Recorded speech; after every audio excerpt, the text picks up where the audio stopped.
Terrorism, a Natural History.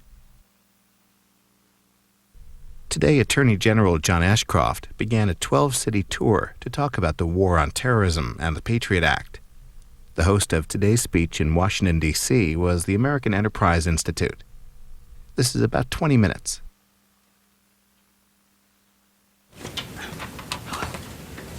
It's my honor and pleasure to welcome to the American Enterprise Institute today a truly distinguished public servant, the Attorney General of the United States, John Ashcroft. Born in Chicago, raised in Springfield, Missouri, a graduate of Yale and the University of Chicago Law School, he has devoted 3 decades of his life to public service, both elective and appointive, serving as governor of Missouri for 9 years, during which he balanced 8 consecutive budgets. I think that's so fantastic, I wanted to mention it. And as a United States Senator, where he developed an outstanding record working to combat illegal drugs, strengthen law enforcement, countering violence against women, and strengthening constitutional government. We are fortunate that the United States has such a chief law enforcement officer at this time when terrorists have mounted a deadly serious challenge, deadly serious assaults on America.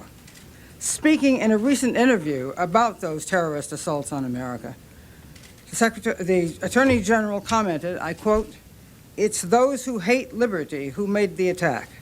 And so I think it's given us a deep appreciation for our distinctive national values.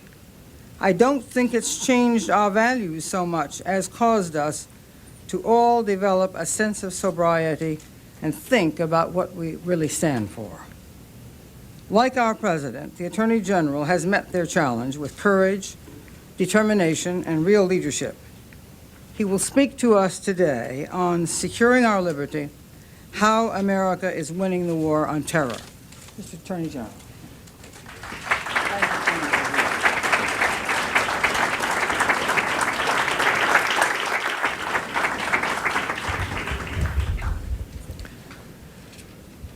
This morning, terror struck the United Nations mission in Baghdad, killing over a dozen individuals, seriously injuring over 100 others. The victims were innocent people who traveled to Iraq on a mission of peace and human dignity. Let me just begin by expressing my sympathy to the victims and to their loved ones.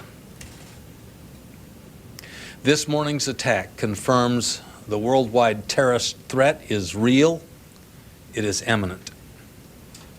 Our enemies continue to pursue ways to murder the innocent and the peaceful. They seek to kill us abroad and at home.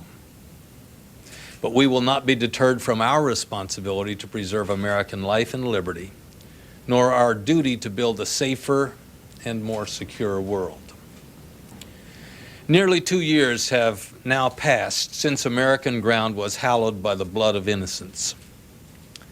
2 years separate us from the day when our nation's stock of consecrated ground grew tragically larger. That day, a familiar list of monuments to American freedom, places like Bunker Hill, Antietam, the Argonne, Iwo Jima, Normandy Beach, that list grew longer by 3. Lower Manhattan, the Pentagon,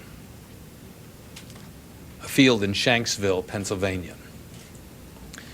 For the dead, the hallowed spaces of freedom are memorials, testaments to their sacrifice. For the living, they are a warning, a reminder that the first responsibility of government is to provide the security that preserves the lives and liberty of the people. In 1863, Abraham Lincoln stood on the hallowed ground of freedom at Gettysburg and expressed the sense of resolution familiar to anyone who's looked into the void at Ground Zero, anyone who's surveyed the wreckage at the Pentagon or seen the gash in the earth left by Flight 93. He put it this way, Lincoln did in '63.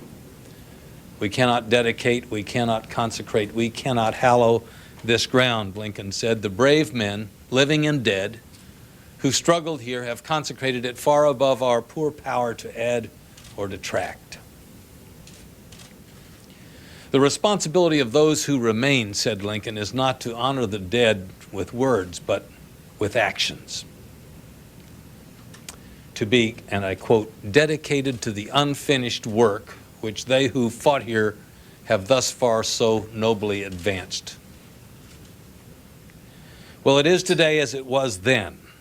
We should build monuments, we should erect memorials, but our final tribute to those who died on September 11th must be to fulfill our responsibility to defend the living.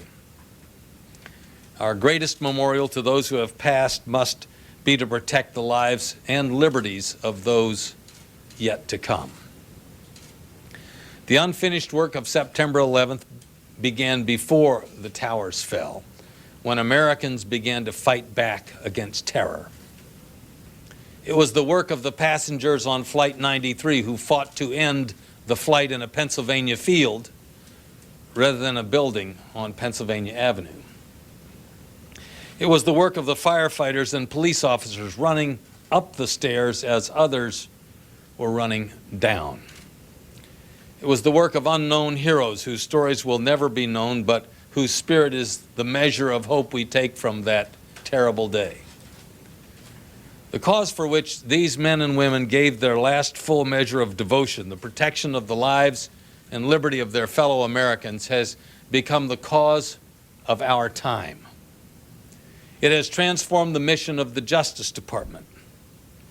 In its service, the men and women of justice have given new meaning to sacrifice and new depth to duty. Where a culture of law enforcement inhibition prevented communication and coordination, we have built a new ethos of justice, one rooted in cooperation, nurtured by coordination, and focused on a single overarching goal, the prevention of terrorist attacks. All of this has been done within the safeguards of our Constitution and the guarantees that our Constitution provides protecting American freedom. When terrorists had bested us with technology, communications, and information, we fought for the tools necessary to preserve the lives and liberty of the American people.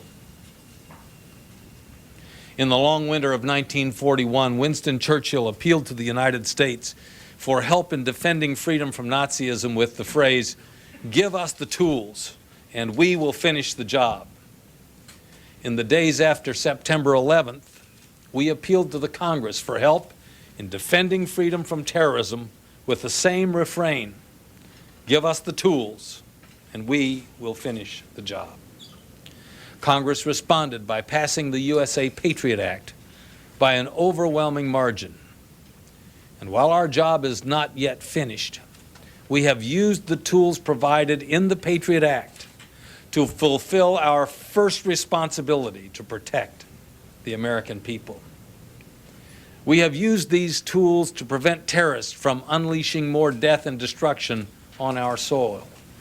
We have used these tools to save innocent American lives. We have used these tools to provide the security that ensures liberty. Today, almost 2 years from the day of the attack, we know more than ever before about our capacity to defend ourselves from terrorists. We know now that there were fatal flaws in our national defenses prior to September 11th. We know now that Al-Qaeda understood these flaws, and we know now that Al-Qaeda exploited the flaws in our defenses to murderous effect. 2 years later, the evidence is clear. If we knew then what we know now, we would have passed the Patriot Act 6 months before September 11th, rather than 6 weeks after the attacks. For Congress to have done less would have been a failure of government's most basic responsibility to the American people to preserve life and liberty. For Congress to have done less would have ignored the lethal lessons taught that tragic day in September. Congress recently completed an 18-month study of the causes of September 11th. Congress's conclusions that there was a need for better communication, a need for prevention. That set of conclusions, that report read like a preamble to the Patriot Act written 2 years after the hard lessons of history. First, the report found that prior to September 11th, intelligence agencies and law enforcement failed to communicate with each other about terrorist hijackers, even those identified as suspects. This lack of communications had its roots deep in the culture of government. The walls between those who gather intelligence and those who enforce the laws prevented action that could save lives. Fortunately, in the Patriot Act, Congress began to tear down the walls that cut off communication between intelligence and law enforcement officials. The Patriot Act gave agencies like the FBI and the CIA the ability to integrate their capabilities. It gave government the ability to connect the dots, revealing the shadowy terrorist network in our midst. In Portland, Oregon, we have indicted several persons for allegedly conspiring to travel to Afghanistan after the September 11th attacks in an effort to fight against American forces. In an excellent example of information sharing between local, state, and federal authorities, the investigation began, in that case, when a local sheriff in another state shared with the Portland Joint Terrorism Task Force information one of his deputies had developed from a traffic stop. Because the investigation involved both intelligence techniques and law enforcement tools, the Patriot Act's elimination of the wall was critical in allowing all of the dots to be connected and the criminal charges to be fully developed. Recently, one of the defendants, Mar Hawash, pled guilty to illegally providing support to the Taliban and agreed to cooperate with the government. He faces a sentence of 7 to 10 years in prison. Second, the congressional report on September 11th found that U.S. law enforcement had long been forced to rely on outdated and insufficient technology in its efforts to prevent terrorist attacks.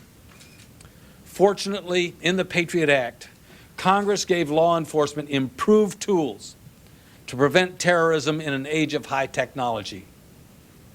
For example, where investigators were forced to get a different wiretap order every time a suspect changed cell phones, under the Patriot Act now, investigators can get a single wiretap that applies to the suspect and various phones he uses. Thanks to the Patriot Act, we may deploy technology to track and develop cases against alleged terrorist operatives. Uzair Paracha was a Pakistani national living in New York who allegedly met an al-Qaeda operative overseas. Paracha allegedly agreed to help procure United States immigration documents, to deposit money in a U.S. bank account, to use a post office box, all to allegedly facilitate the al-Qaeda operative's clandestine arrival in this country. Paracha was charged on August 8th with conspiracy to provide material support to al-Qaeda. Third, the congressional report on September 11th determined that there was not enough cooperation among federal, state, and local law enforcement to combat a terrorist threat that found safe haven in the most nondescript of communities. Fortunately, the Patriot Act expanded the capabilities of our joint terrorism task forces, which combine federal, state, local law enforcement officials into a seamless anti-terror team, a team with international law enforcement and intelligence agencies.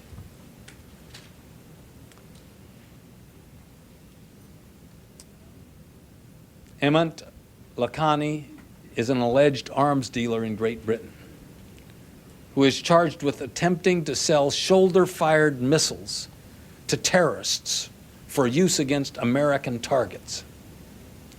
After a long undercover investigation in several countries, Lakhani traveled to Newark, New Jersey last week and was arrested along with 2 alleged financial facilitators as he allegedly prepared to finalize the sale of the first missile. The Lakhani investigation would not have been possible had American, Russian, and other foreign intelligence and law enforcement agencies not been able to coordinate and communicate the intelligence they had gained from various investigative tools. To address all of the issues surrounding the Patriot Act would require more time than we have here. It is critical, however, for everyone to understand what the Patriot Act means for our success in the war against terrorism. And I would encourage Americans to take a few minutes and log on to a new website, www.lifeandliberty.gov. There you can read about the Patriot Act, read what members of the Congress and others have said about the Patriot Act, and find out how it is keeping our nation safe and secure.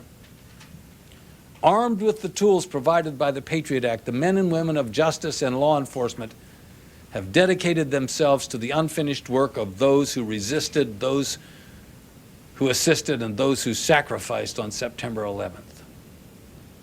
We have neutralized alleged terrorist cells in Buffalo, Detroit, Seattle, and Portland. To date, we have brought 255 criminal charges. 132 individuals have been convicted or have pled guilty. All told, more than 3,000 suspected terrorists have been arrested in many countries.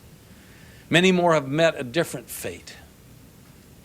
We've worked hard, but we have not labored alone. Our efforts have been supported by Republicans and Democrats in Congress. Our efforts have been ratified by the courts in legal challenge after legal challenge. Our efforts have been rewarded by the trust of the American people. A 2-to-1 majority of Americans believe the Patriot Act is necessary and an effective tool that protects liberty because it targets terrorists. 91% of Americans understand that the Patriot Act has not affected their civil rights or the civil rights of their families. The painful lessons of September 11th remain touchstones, reminding us of government's responsibility to its people. Those lessons have directed us down a path that preserves life and preserves liberty. Almost 2 years after Americans fought in the skies over Shanksville, we know that communication works. The Patriot Act opened opportunity for information sharing. To abandon this tool would disconnect the dots, risk American lives, sacrifice liberty, and reject September 11th's lessons. Almost 2 years after Americans died at the Pentagon, we know that cooperation works. The Patriot Act creates teamwork at every level of law enforcement and intelligence. To block cooperation against terrorists would be to make our nation more vulnerable to attack. It would reject the teachings of September 11th. Almost 2 years after Americans and the citizens of more than 80 other nations died at the World Trade Center, we know that prevention works. The Patriot Act gives us the technological tools to anticipate, adapt, and outthink our terrorist enemy. To abandon these tools would senselessly imperil American lives and American liberty, and it would ignore the lessons of September 11th. The cause we have chosen is just. The course we have chosen is constitutional. The course we have chosen is preserving lives. For 2 years, Americans have been safe. Because we are safer, our liberties are more secure. During the long days of Operation Enduring Freedom, the struggle against the Taliban in Afghanistan, it was reported that every morning military commanders read a list of names to their troops, the names of men and women who died on September 11th. By reciting the names of the dead, the commanders paid tribute to the words of Abraham Lincoln, spoken on another battlefield 140 years ago and half a world away. They are words of hope and words of resolution, quoting Lincoln, that from these honored dead we take increased devotion to that cause for which they gave the last full measure of devotion. Close quote. That cause is liberty. It was given a new birth at Gettysburg and reborn once again in the struggle which history places before us today.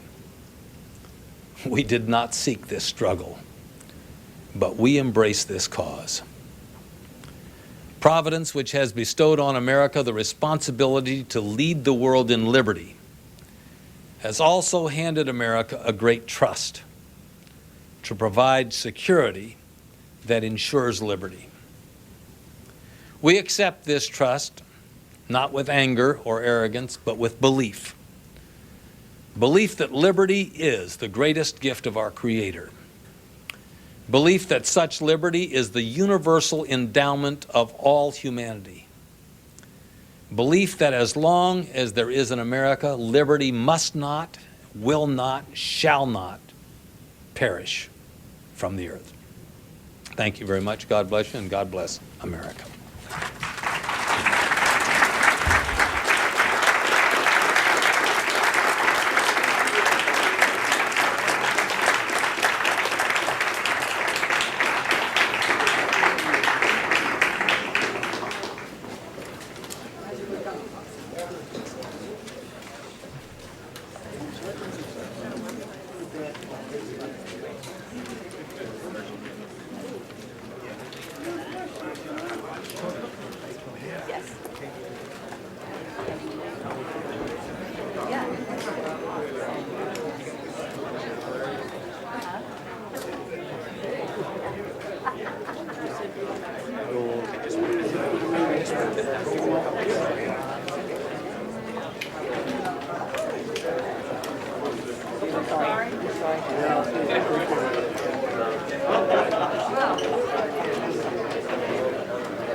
Yeah, sure.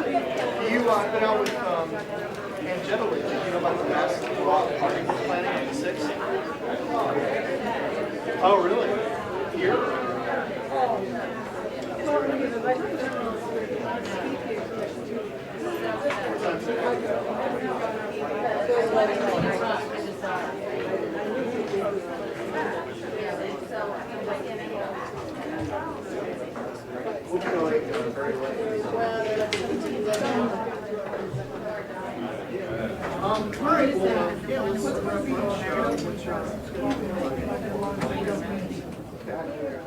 Alright, well maybe later this week or